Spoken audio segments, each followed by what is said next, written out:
Dobro utro na site. Good morning to you all. Aus Deutschland.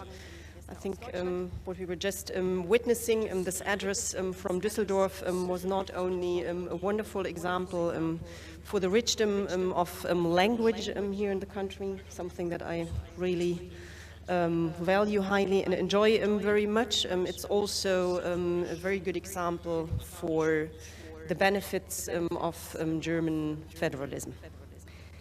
Why is that? I would say not only is this conference an initiative of North Rhine-Westphalia, one of the 16 federal states of Germany, it is also part of an investment into a broader partnership with North Macedonia and with the region as a whole.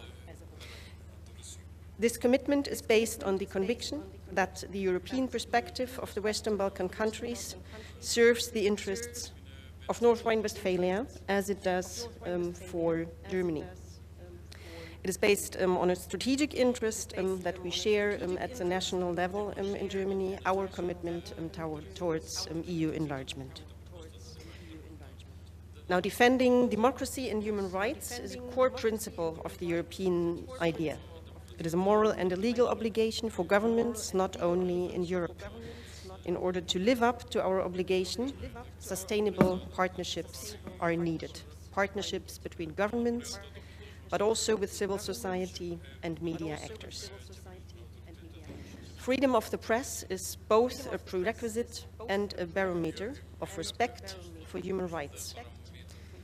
At the same time, it's a key pillar of the liberal democratic order. Without informed decision, there can be no democracy.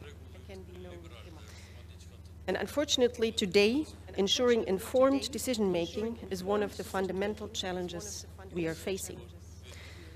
With accessible breaking news 24/7, it seems as though the bad news never stop. Promises of easy solutions to complex problems, as they best fit into a video on TikTok or YouTube, are exactly that, easy.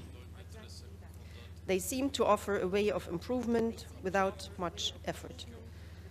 It is hard to counter misinformation with complex arguments.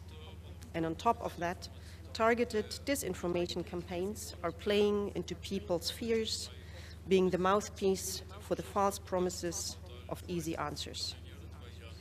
It has become harder for the better argument to win when the false one seems to be the easier solution. Here in the region, it is of concern how much disinformation affects people's sentiments towards the EU, for example. And it could be traced that around 10% of the disinformation circulating in the region is coming from Russia. Amplifiers of disinformation can be politicians or media outlets, be it willingly or unknown to the actors themselves. But when disinformation comes from the sources we are supposed to trust, it is even harder to identify and to dismantle wrong information. But if we want to protect our democracies, we need to face that challenge. Joint action is needed between governments and between all those who believe in liberal values. Defending democracy and human rights is not just an obligation, it is a precondition for the realization of our joint interests.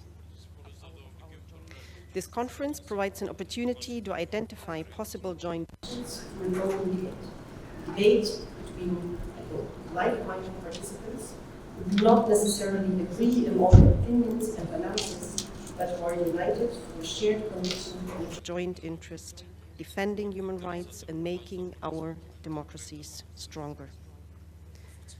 So I would like to thank North Rhine-Westphalia for the support of this initiative, civil and media dialogue for bringing us all together, and all partners and participants for your engagement. I wish you a fruitful debate and look forward to recommendations for further joint action.